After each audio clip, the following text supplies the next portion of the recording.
Picture this, a battleship that's been sitting in a museum for 70 years, guns silent, engines cold, basically a tourist attraction, is about to become humanity's last shot at not getting wiped off the map. Sounds insane, right? Stick with me. This is the story of a guy who couldn't hold down a job, couldn't keep his mouth shut, and definitely couldn't ask his girlfriend's dad for one simple favor, and somehow ends up as the only thing standing between Earth and an alien invasion fleet. No pressure. It starts small, a burrito, a bar fight, a missed penalty kick that costs his team a championship. Classic self-sabotage energy. But then the sky opens up, 5 alien warships crash into the Pacific, and every plan this guy ever had for his life gets thrown out the window in about 10 seconds flat. His brother dies, saving his life. His ship gets torn in half. His weapons don't even scratch the enemy's armor, and somehow, in the middle of all that chaos, he's the one everyone looks at and says, "Okay, now what?" Here's the twist nobody sees coming. When every modern warship in the Pacific gets wrecked, the only thing left to fight back with is a decommissioned World War II battleship and a crew of veterans who haven't seen combat in decades. And somehow, that's exactly what saves the world. Anchors get dropped like emergency brakes. Sunlight becomes a weapon. A literal ocean turns into a giant game of Battleship, tracked buoy by buoy in pitch darkness. And through all of it, one guy who couldn't get his life together has to figure out how to lead, how to lose people he loves, and how to actually grow up fast. This is Battleship. Let's get into it. Back in 2005, scientists find something huge, a planet outside our solar system, nicknamed Planet G, with everything needed to support life. Humanity does what humanity always does, gets way too excited and decides to say hello. Researchers build a massive signal tower up in the mountains of Oahu, blasting a supercharged transmission out into deep space. Everyone's celebrating like it's mankind's biggest win ever, except nobody stops to think about the obvious problem. They just told the entire universe exactly where we live, with zero idea who might be listening. That silence doesn't last forever. Somewhere out there, something just picked up the phone. Cut to years later, on the island of Oahu, meet Alex Hopper, 26, unemployed, and about to get tased in the back over a stolen chicken burrito while trying to impress a girl named Samantha. That chaos gets him one thing, an ultimatum from his older brother Stone, a Navy commander who's done cleaning up his messes. Join the Navy or lose everything. Alex joins. Fast forward to 2012. Alex is now serving alongside Stone during the RIMPAC naval exercises at Pearl Harbor. Still reckless, still hot-headed, blowing a championship soccer match out of pure ego against a Japanese officer named Nagata, and still terrified of asking Samantha's father, Admiral Shane, for permission to marry her. Same guy, zero growth. That's about to change violently, because right as all of this is happening, that old signal finally gets an answer. 5 alien warships lock onto Earth's coordinates and start heading straight for us. The next morning, everyone gathers on the deck of the USS Missouri for the RIMPAC opening ceremony. Remember that ship? She's not just background scenery. Alex chokes trying to talk to Admiral Shane, ends up in a bathroom brawl with Nagata over it, and gets handed a discharge notice for his trouble. Rock bottom, or so he thinks. High above Earth, the real fallout from that signal finally lands. 5 alien warships drop out of deep space in tight formation. At a monitoring station, a scientist named Dr. Nogrady spots them blowing past Jupiter and Mars, and loops in Cal Zapata, the researcher running the Oahu transmission site, who realizes with horror that these ships are heading straight for the exact beacon his team's been broadcasting for years. Turns out someone actually was listening.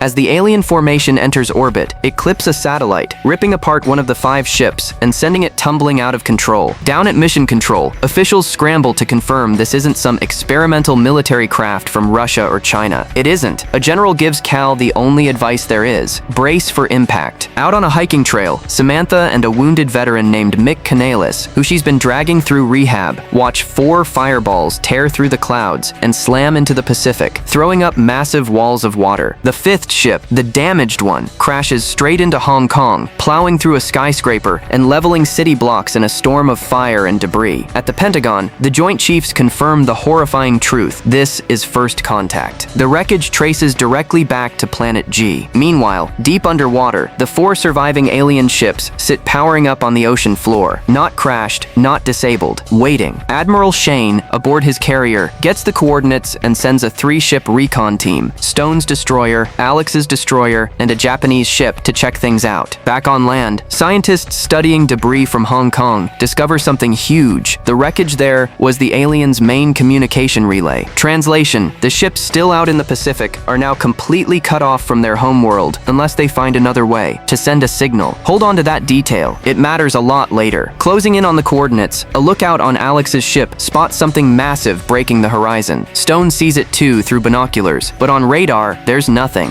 Whatever this thing is, it's invisible to every scanner they've got. Switching to a camera feed, Alex's crew finally gets eyes on it. 3 enormous metal spires jutting straight out of the ocean, like nothing anyone on that bridge has ever seen. Radio hails go out. No response. Stone sends Alex out with a small boat crew to get a closer look. Alex leads the team in, broadcasting warnings the whole way, steering straight toward this alien monolith. He climbs onto its slick metal surface, spotting strange glowing patterns etched into the hull. Against every warning shouted from the boat, he presses his palm flat against it and gets thrown clean through the air by a burst of energy, crashing into the sea. His crew barely manages to fish him out. Lesson learned: don't touch the alien spaceship. Too late. The structure erupts, firing 2 beams of light straight into the sky. They arc back down and lock into place as a massive energy dome, sealing off the entire island chain. Outside the barrier, Admiral Shane watches a jet get vaporized. The instant it touches the wall and puts the whole fleet on high alert. Inside the dome, the energy pulse fries every radar screen, radio, and targeting computer on all 3 trapped ships. Down in the water, Alex's boat won't even start. Perfect timing. Then the ocean erupts. 3 massive alien warships surface, forming a defensive wall around the trapped destroyers. Here's the situation now, plain and simple. The humans are blind, stranded, and staring down an alien fleet with none of their tech working. Stone tries the simplest thing he can think of, sounding his ship's horn to communicate. The alien ship answers instantly, blasting a sonic shockwave that shatters every window on Stone's bridge and drops his crew, bleeding, to the deck.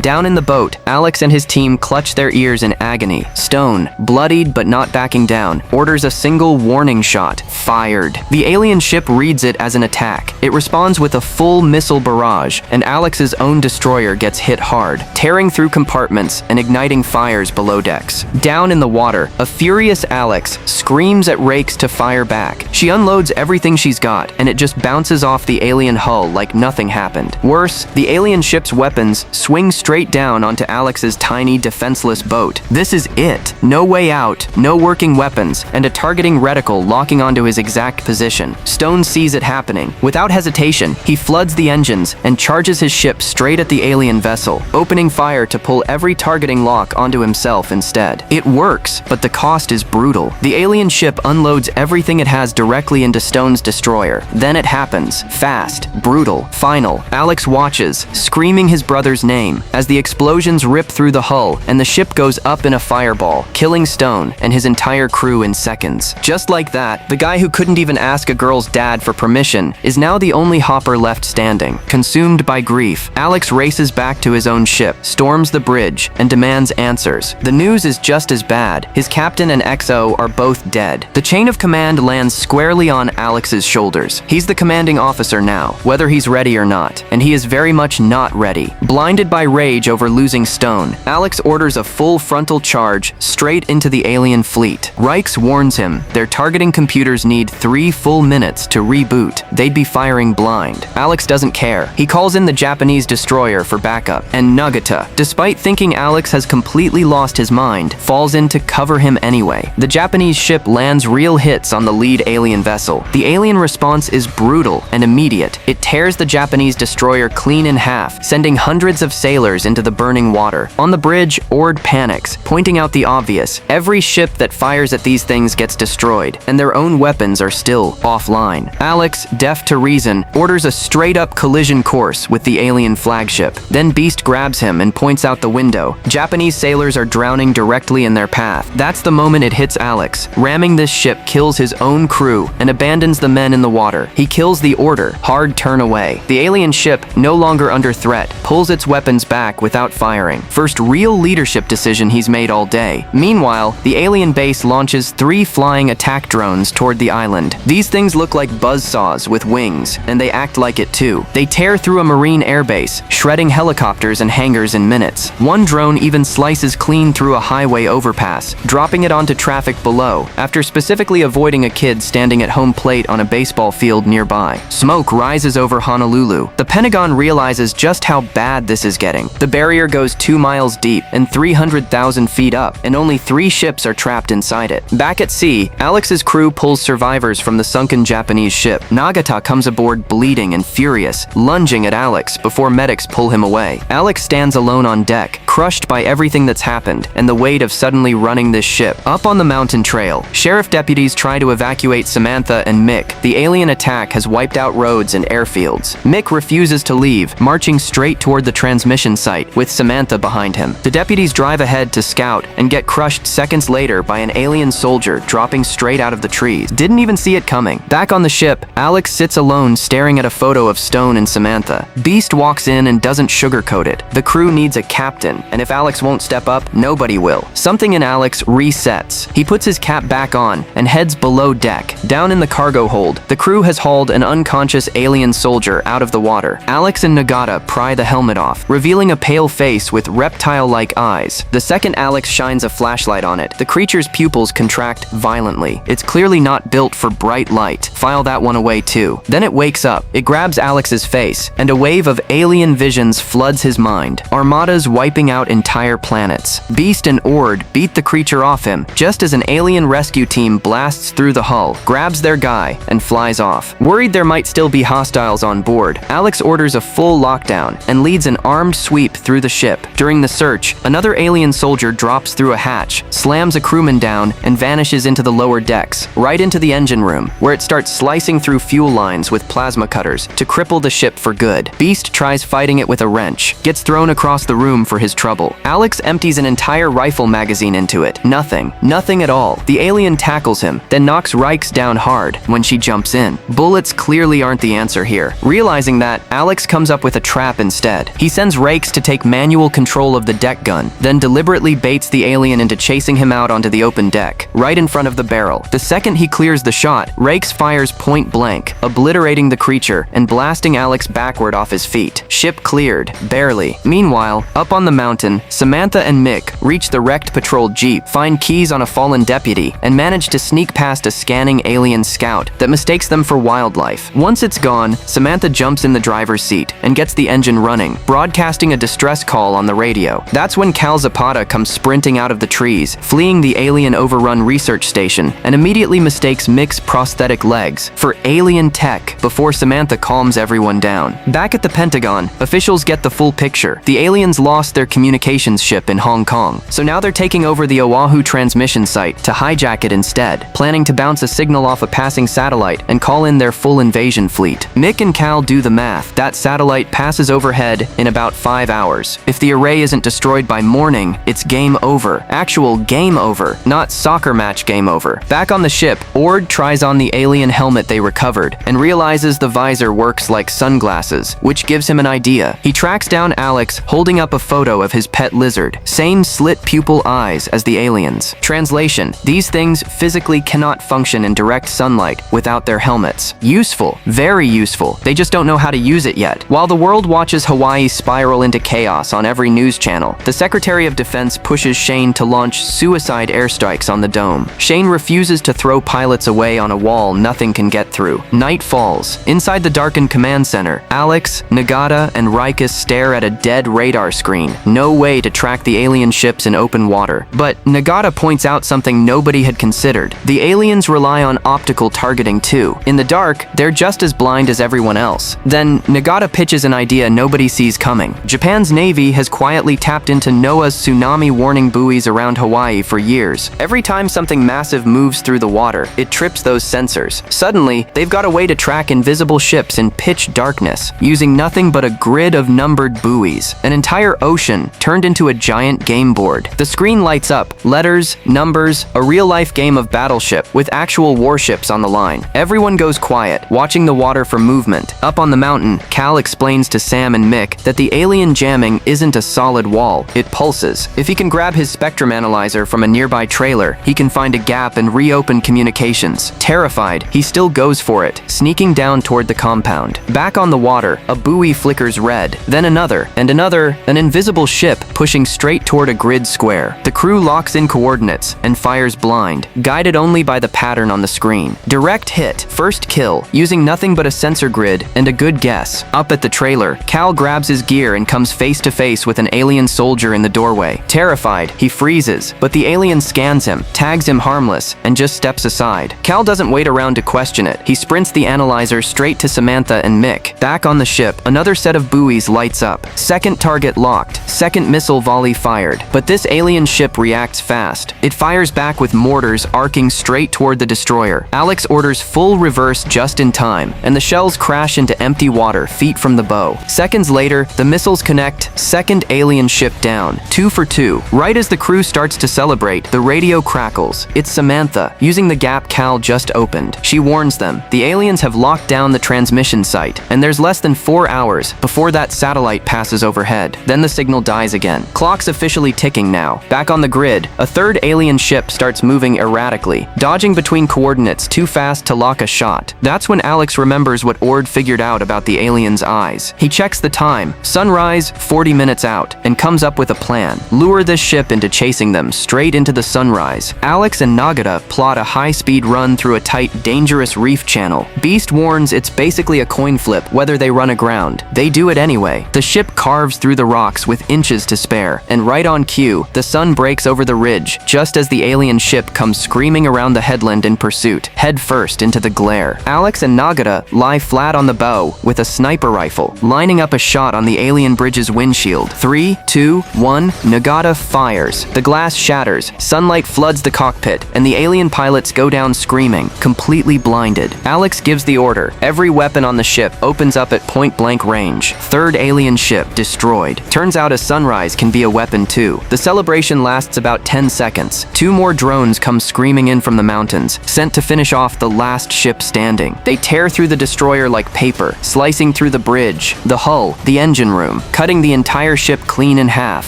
Alex and Nagata barely make it off before it goes down, jumping into the ocean as their last modern warship sinks beneath them. Now every one of the trapped ships is gone. All of them. The survivors float in life rafts, out of options, still stuck inside the dome with nothing left to fight with. Up on the mountain, Samantha watches the smoke rise from where the ship went down. Mick spots the lifeboats. Everyone's alive, at least, but the clock's still running. Less than 3 hours until that satellite passes overhead. Mick decides they're driving straight into the compound themselves to sabotage the dishes. Cal tries to bail. Mick isn't having it. At the transmission site, alien engineers are already wiring their tech directly into the dishes, prepping to hijack the signal. Back at Pearl Harbor, the survivors limp in, exhausted, wrecked, out of ships. Nagata's convinced it's over. Every modern vessel inside the barrier is gone. That's when Alex looks across the harbor and points at the one thing still standing, the USS Missouri, a decommissioned World War II battleship turned museum piece. Remember her? Nagata calls it a floating museum. Alex calls it their only weapon left. They climb aboard. Beast lays out the problem immediately. This ship runs on entirely analog systems. The boilers haven't been lit in a decade, and they don't have nearly enough hands to crew a 900-foot battleship. That's when a group of World War II veterans steps out of the ship's compartments. The men who used to run her decades ago, back when this ship actually mattered. Their old chief looks Alex dead in the eye and asks what he needs. Alex, humbled, admits he has no right to ask anything more of men who already gave everything for their country, but he needs to borrow their ship. Without missing a beat, every one of them steps up to their old battle stations. Turns out retirement doesn't mean you forget how to fight. The deck turns into a full mobilization. Museum displays get thrown overboard to clear space. Down in the boiler rooms, veterans hand light the burners with open flames, pressure climbing until all 8 boilers are screaming past 600 psi. On the bow, Beast torches through the mooring chains, and the Missouri, fully analog, completely immune to any alien hacking or EMP, pulls away from the dock under her own power for the first time in decades. No computers to hack, no signal to jam, just steel steel, steam, and grit. Inside the turrets, veteran gunners show Rux and Ord how to hand crank the massive shell hoists, loading 2,000-pound rounds the old-fashioned way. The Missouri steams out to meet the alien flagship head-on. Closing in on the coast, Alex confirms through binoculars that the mountain transmission tower will be within range in 5 minutes. Then the ocean explodes. The alien flagship rises up directly in their path, its weapons already deploying. Alex gives an order that makes 0 sense on paper. Aim all 3 main turrets completely away from the enemy. Rex objects immediately that's pointed at open water, not the target. Alex holds firm. He's got a plan. He's just not sharing it yet. The alien ship fires a massive missile barrage, arcing toward the Missouri. Alex waits until the very last second, then gives the real order. Drop anchor. The chain screams out. The anchor bites into the seabed, and the entire 57,000-ton battleship yanks sideways like it just hit a handbrake, lowered tweening clean out of the missile barrage's path, and, in the same motion, spinning those pre-aimed guns directly onto the alien ship at point-blank range. That's the plan. That was always the plan. Alex gives the fire order. Every gun on the ship unloads at once a full broadside, slamming straight into the alien flagship's command deck. The explosion is instant and total. The ship and the massive spire generating the dome go up in one enormous fireball. With the spire destroyed, the dome collapses. Outside the barrier, Admiral Shane watches it happen and immediately scrambles every fighter jet he has. But the fight isn't over. Up at the transmission site, the aliens are seconds from locking onto the satellite. On the mountain road, Samantha floors it and rams the Jeep straight into the power lines feeding the dishes, cutting them dead before crashing to a stop. Mick steps out and immediately squares off with an alien soldier. He ducks a strike, rips the creature's helmet clean off, and exposes it to full sunlight. It screams in pain. Cal smashes it with his briefcase, and Mick finishes it off. Unlikely combo. Effective combo. Back on the Missouri, bad news, they're down to their last shell, and it's stuck in a turret that's too damaged to fire. The only option is manually hauling a 1,000-pound shell 500 feet down the ship by hand. Alex, Nagata, Beast, and 5 sailors, American and Japanese, shoulder to shoulder, physically carry it the length of the ship and load it into the working turret. No machines, no shortcuts, just people who refuse to quit. Rakes dials in the coordinates for the mountain array. The barrels rise. Alex gives the final order to fire. The shot screams across the sky and slams directly into the transmission site, vaporizing the dishes and every piece of alien equipment there in one massive explosion. Literal seconds before the signal could connect with the satellite overhead, cutting it that close. 3 more drones launch from the wreckage of the sunken flagship, diving straight for the now defenseless Missouri. With 0 ammo left, all anyone can do is brace. Then, at the last possible second, fighter jets from Shane's fleet scream in overhead and blow all 3 drones out of the sky, banking into a victory flyby over the cheering deck. Cavalry, right on time. Days later, everyone gathers at the National Memorial Cemetery of the Pacific. Admiral Shane presents a posthumous Navy Cross to Stone, which Alex accepts on his brother's behalf, fighting back emotion the whole time. Mick gets a Silver Star. Alex and Nagata both get promoted. After the ceremony, Samantha tells Alex that saving the entire planet is probably as good a time as any to finally ask her dad for his blessing. So he does, walks right up to Admiral Shane and asks, man to man, for permission to marry his daughter. Shane's answer, no. Alex, stunned, points out that he just saved the world. Shane just smirks. Turns out saving the world is apparently the easy part compared to earning his approval. Then he invites Alex to go negotiate the terms over lunch. Specifically, a chicken burrito, the same one that started this whole mess. Full circle. And somehow that's the most fitting ending this story could have had.